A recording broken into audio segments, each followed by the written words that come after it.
एक काशी के एक भक्त की कथा आती है जिसका नाम भोला था। माता पिता थे, आंखों से अंधा बेटा ने जन्म ले लिया था। अब आंख से अंधा बेटा घर में जन्म ले लिया, एक ही लड़का, और वो भी आंख से अंधा। मां भी रोती थी और पिता भी रोते थे कि बेटा ने भी जन्म लिया तो आंख से अंधा है। नहीं है इसके, अंधा ही है।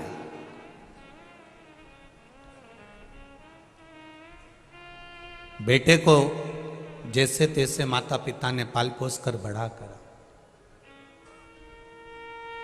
अब घर में अगर कोई विकलांग है, कोई का पांव नहीं, कोई का हाथ नहीं, कोई के शरीर में रोग है या बीमारी है और उसका कोई नहीं है, तो माँ बाप तो यही सोचते हैं ना कि हम तो है ना, जब तक है हम तो अपने बच्चे को संभालेंगे जब तक जीवन मिला, मनुष्य की देह।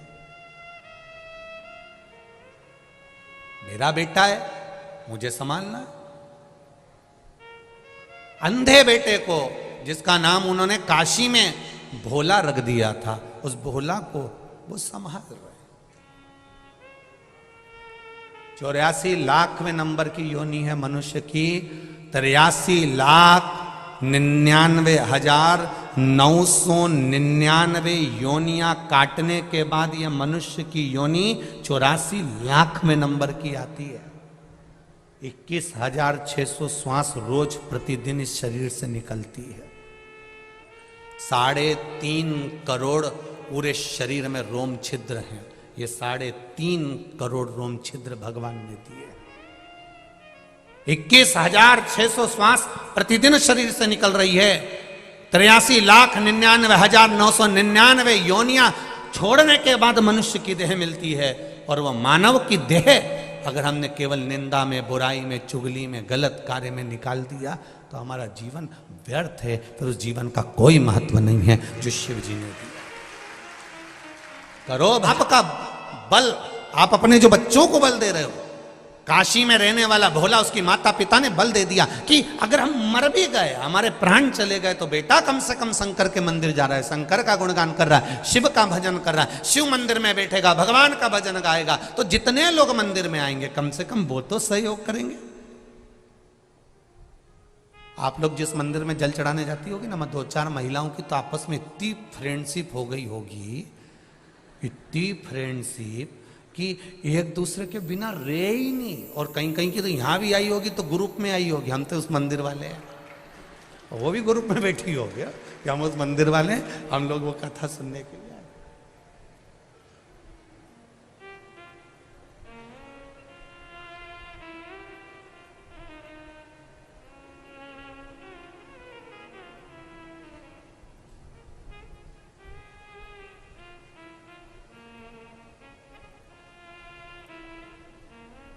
अब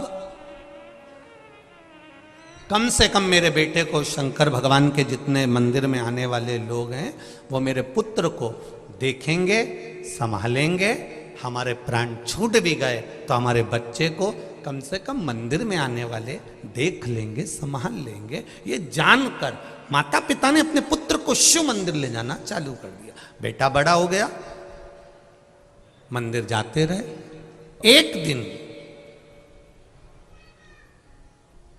माता पिता ने अपने बच्चे से कहा कि हम पर गांव जा रहे हैं, वहां से आए, तब तक तुम शिव मंदिर में बैठना। माता पिता पर गांव निकल गए और दूसरे गांव से आ रहे थे तो कहीं एक्सीडेंट हो गया और दोनों माता पिता के प्राण छूट गए।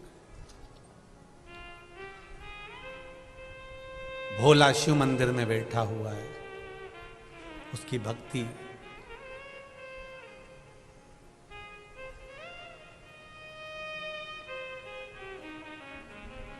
ना घर के भरोसे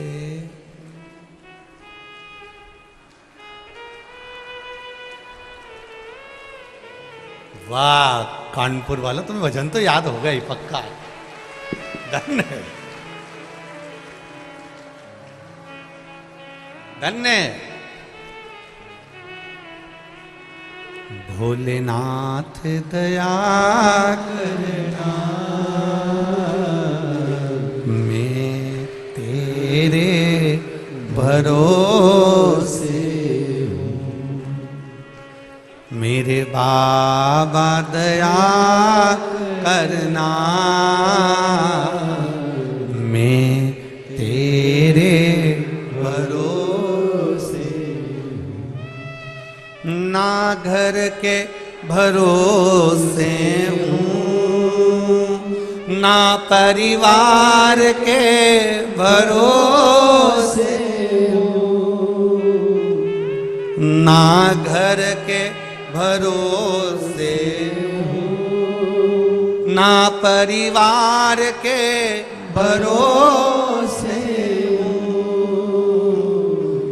भोलेनाथ दया करना, मैं तेरे भरोसे हूँ। मेरे बाबा दया करना, मैं तेरे भरोसे हूँ। भोला की आंख में आज अचानक जल बरस रहा है। अचानक उसको नहीं मालूम कि मेरे माता पिता मर चुके हैं, मेरे माता पिता चले गए, प्राण छूट गए, पर जल बरस रहा है। नेत्रों से जल बह रहा है, लगातार बह रहा है।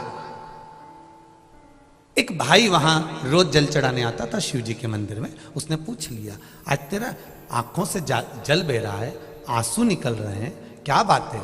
भोला कहता है, मेरे माता पिता पर गांव गए, अभी तक आए नहीं है। उनका इंतजार करते करते मैं सुबह से थक गया। चल मैं तुझे घर छोड़ देता हूं। जो रोज शिव जी के मंदिर में जल चढ़ाने आता था, उसने भोला का हाथ पकड़ लिया। जिसका कोई नहीं होता उसका भोलेनाथ होता है। कोई नहीं। ब्रह्मा जी तुमको उतना ही देंगे जितना भगवान विष्णु ने कहा होगा। भगवान विष्णु उतना ही देंगे जितना तुम्हारी किस्मत में, जम के बोलो जरा, लिखा होगा। पर भोलेनाथ उतना देंगे कितना, ना तो वो ब्रह्मा जी का लिखा हुआ देखते हैं, ना वो विष्णु जी का लिखा हुआ देखते हैं, ना वो भाग्य का लिखा हुआ देखते हैं। वो तो केवल इतना देखते हैं कि मेरे दरवाजे पर आया है और मुझे देना है, बस खत्म। उसे कोई मतलब नहीं, उसे कोई मतलब नहीं। आया, वो भस्मासुर आकर खड़ा हो गया। और भस्मासुर कौन था ये भस्मासुर? कितना कितना भगवान शंकर का भक्त। वो भस्मासुर था कौन? शिव जी का भक्त।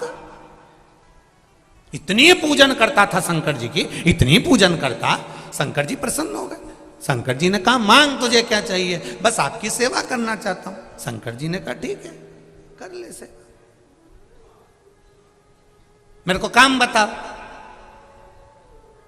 कई कई बहुएं ऐसी होती हैं, नई नई आती हैं, एकदम तो कहती, मम्मी मैं क्या काम करूं? और इतने दिन में मम्मी कह दे, बेटी जा लिट्टी चोखा बना ले, या मम्मी कह दे, बेटा जा वो चिलड़ा बना ले। चीला, आटे में शक्कर गुड़ घोल के तवे के ऊपर, क्या बोलते हो, चीड़ा ना? हाँ, तो वो चीला बना ले। अब वो बहू को पहली बार माँ ने कहा, जा, अब तू पूछ रही कि क्या करूं क्या करूं क्या करूं, तो चीला बना ले। अब नई बहू और चीला बना के बता दे, गारंटी है। आप भी बना कर देखना, हमने तो कई बार प्रैक्टिकल करा है, बनता ही नहीं। पहला चीला तो बिगड़ता ही है। उसको कितना ही घी डाल दो और उसके बाद वो घोल डाल के फैला दो, फैलाने के बाद वो जो खोचा होता है ना, उससे उसको बनाओ तो ढेला हो जाए, ढेला। और फिर वो किसी काम का नहीं होता। तो नई नवेली बहू पूछती है, माँ क्या बना? और माँ बोल दे, चीला बना ले।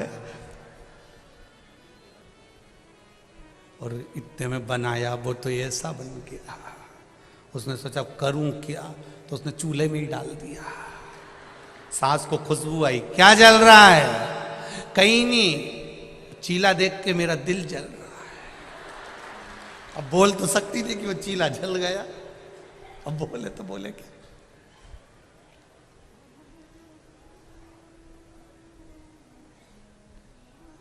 भस्मासुर शिवजी से पूछते हैं आप बताओ मेरे लिए आज्ञा क्या है।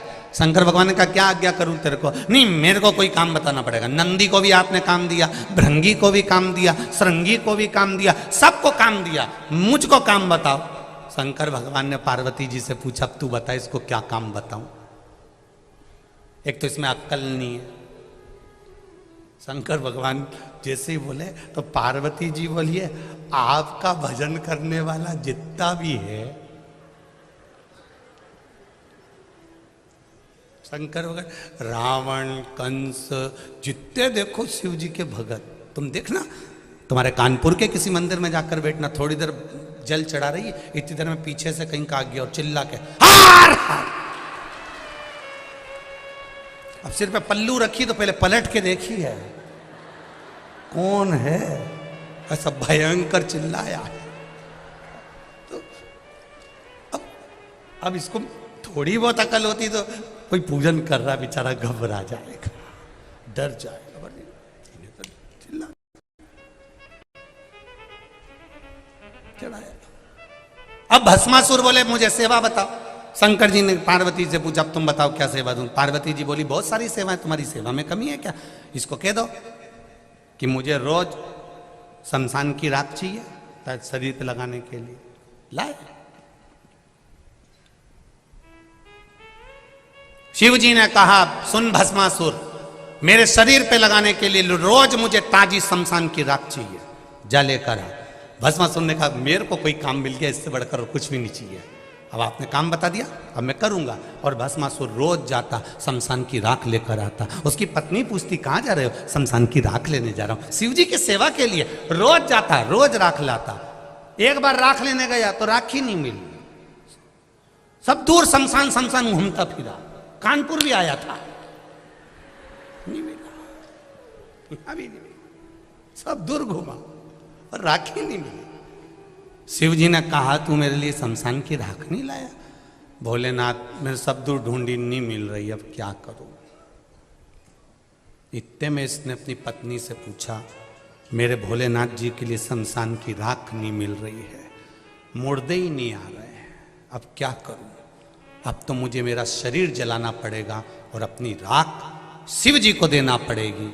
इतने में पत्नी बड़ी चतुर थी, उसने कहा तुम अपनी क्यों शरीर जला रहे हो, शंकर तो ओघड़ दानी है, तुम कितने शमशान घूम के राख इकट्ठी करोगे, उससे अच्छा है अपनी खुद की फैक्ट्री खोलो, खुद की फैक्ट्री खोलो। उन्होंने कहा अपनी फैक्ट्री कैसे। शंकर जी से आशीर्वाद ले लो कि जिस पे हाथ रखो वही भस्म हो जाए, राख तैयार, तुरंत तैयार। और राख तैयार तो शिव जी के पास ले जाना, अपनी फैक्ट्री खोलो। पति भस्मासुर ने अपनी पत्नी से कहा क्या अक्ल दी तूने, कितनी जोरदार, अब नहीं छोड़ूंगा। तो हो गई। अपना कुछ काम चालू करो। अब वो कहकर भस्मासुर गया। भोलेनाथ शिव जी ने पूछा क्या हुआ, मुझे वर चाहिए। शंकर जी ने कहा क्या वर चाहिए। मैं शमशान की भस्म ढूंढ ढूंढ के थक गया, नहीं मिलती है, आपके लिए रोज लाना पड़ती है। मैं अब चाहता हूं कि मुझे वर दो, मैं जिस पे हाथ रखूं वही भस्म हो जाए, तुरंत ताजी भस्म ला के रोज दे दूंगा। अब शंकर भगवान ने भी नहीं सोचा, भोला का भोला नाथ, उनने कह दिया तथास्तु। ये घर गया, पत्नी से कहा मुझे वर मिल गया, जिस पे हाथ रखेगा वो भस्म हो जाएगा। पत्नी बोली मैं भी आई, खिड़की में जाके खड़ी हो गई। पत्नी ने कहा तुम मेरे पास में आए हो, आने से पहले तुम्हें एक बार प्रैक्टिकल तो कर लेना था। क्या शंकर भगवान ने वर दिया है, कोई भरोसा नहीं है। शिव जी ने वर दिया है, कोई भरोसा नहीं है। एक बार शंकर जी के पास जाओ और उनसे कहो कि मुझे यहीं प्रैक्टिकल करना है। क्या प्रैक्टिकल करना है, शिव जी पे हाथ रख कर देख लो।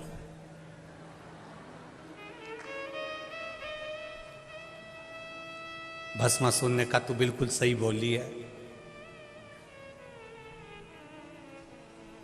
वो तो आंख बंद करके बैठे रहते हैं, हो सकता है उन्होंने गलत मलत वर दे दिया, मैं अब भी जाता हूं। और शंकर भगवान जहां बैठे थे पहुंच गया, जैसे ही आया इसका पांव रखते से ही मालूम पड़ गया शंकर जी के कि भस्मासुर आया है। कोई कोई बहू जब सास के कमरे में आती है या कमरे से निकल कर सामने से जाती है तो सास समझ जाती है कि बड़ी है कि मंजली है कि संजली है। उतने में समझ जाती उसके पाँव की धमक से। कहीं कहीं की तो ऐसी चले कि दो चार सामान गिराती गिराती जाए, और कहीं की ऐसी चले कि बच्चा उनका चिमटा चिमटी खोलती जाए, और कहीं कहीं की ऐसी चले कि पीती खाती चले। तो ये तो सास को तो मालूम है कि ये कौन सी जा रही है, उसको अंदाजा। अब भस्मासुर आया, शिव जी की आंख खुल गई। भस्मासुर से पूछा तू क्यों आया वापिस? प्रभु मैं आपके ऊपर हाथ रख के देखना चाहता हूं कि मेरे को तुमने जो आशीर्वाद दिया वो सही है कि गलत है। शंकर भगवान थोड़ा पीछे हटे, दादा रुक, तो मुझ पे क्यों हाथ रख रहा है? मेरी पत्नी ने कहा है जो आशीर्वाद दिया वो पे प्रैक्टिकल करो। शंकर भगवान भागे पीछे, आगे आगे शिव जी पीछे पीछे भस्मासुर। भगवान विष्णु के पास पहुंच गए। नारायण ने पूछा तुम कैसे आए? मेरा शिष्य आ रहा है पीछे। वो काय को आ रहा है? उसको मैंने आशीर्वाद दे दिया, जिस पे हाथ धरेगा वही भस्म। उसकी खुद की फैक्ट्री खुलवा दी मैंने भस्म के लिए। भगवान विष्णु पहुंचे, हो गया कल्याण।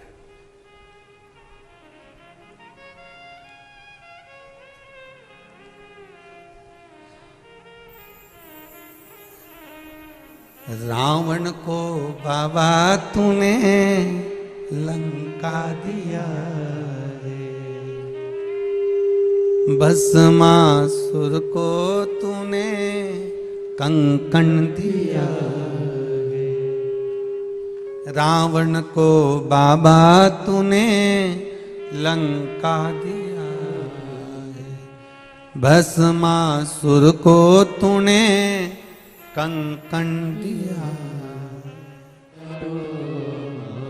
भगवान शिव की कथा कर रही है। भोला के माता पिता चले गए, माता पिता गए, बड़ा दुखी हुआ।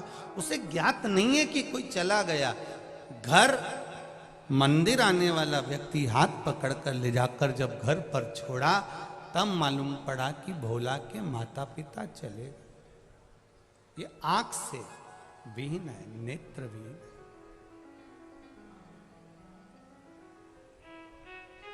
रो रहा,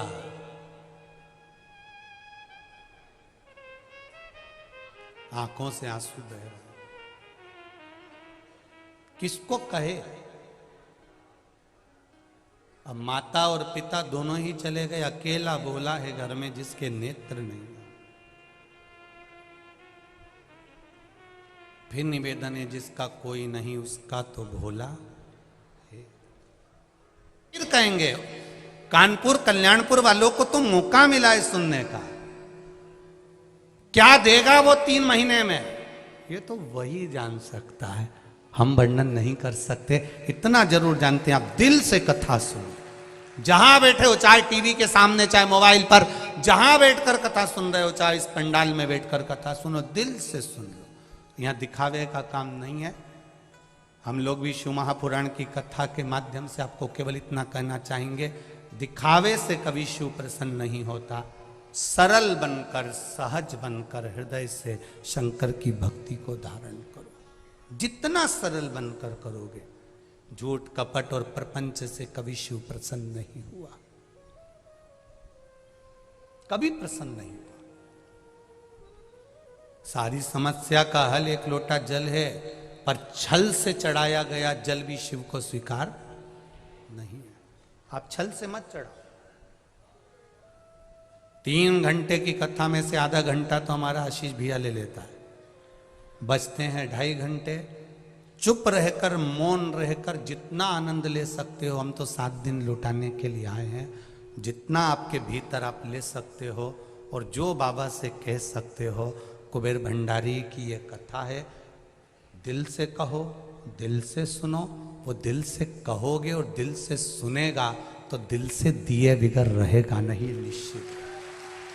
दिल से सुनो, ना अपने को कुर्सी देखना है ना सोफा देखना है, जहां जगह मिलती जाए वहां बैठते जाओ, कथा सुनते, जो मौका मिले, जैसा मौका।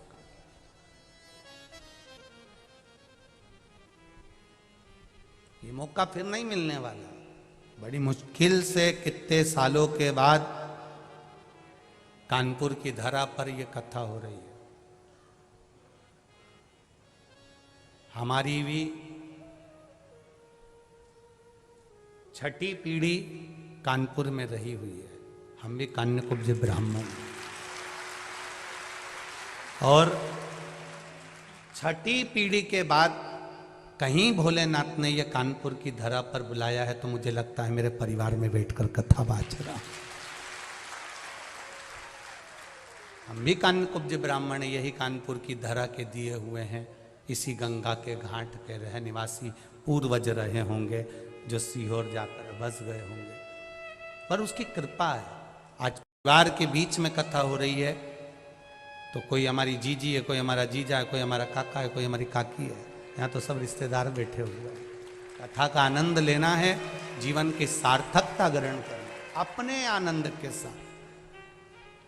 शिव कथा कर रही है, भगवान शंकर की अविरल भक्ति कर रही है, भोला रो रहा है, आंखों से आंसू बह रहा है, कौन संभालेगा? सारे साधन भी अगर हाथ से चले जाते हैं तब शिव रह जाता है, शंकर।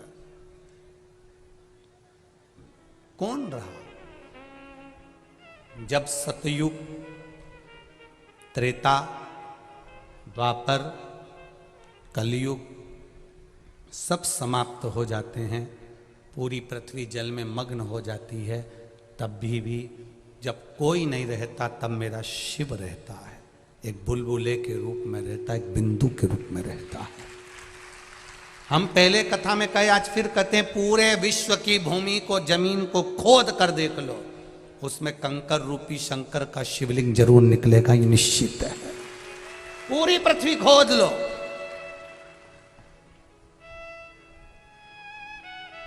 सारी मूर्तियों के निर्माण बाद में हुए हैं, पर शंकर भगवान तो प्रथम में हैं।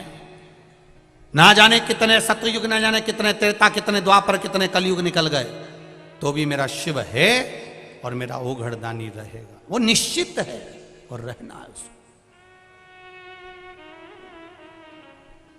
अकाल मृत्यु वो मरे जो काम करे चंडाल का, काल उसका क्या बिगाड़े जो भक्त हो महाकाल।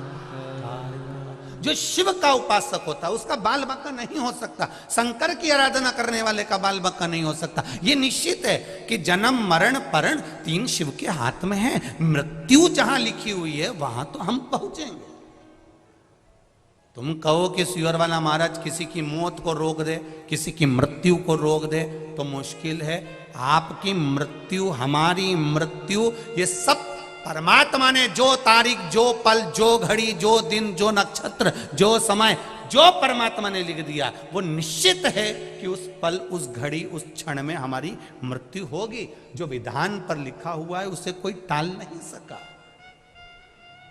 पर आपका भजन का जब बल बढ़ जाता है, सत्संग का जब बल बढ़ जाता है, आप शंकर का गुणगान जब करने लगते हो, तो जीवन में अगर थोड़ा बहुत दुख भी आता है तो उसको भोलेनाथ, आप शिवजी पे जल चढ़ाते हो तो जैसे चंदन शंकर पर पेले का लगा हुआ होता है तो धुल जाता है, उसी तरह शिवजी पे जैसे जैसे जल चढ़ाते हो हमारे भी पाप धीरे धीरे धुलना प्रारंभ हो जाते हैं। ये निश्चित है। शंकर भगवान पर समर्पित किया गया एक लोटा जल हमारे पूर्व के ना जाने कितने कितने पाप कर्म को धो देता।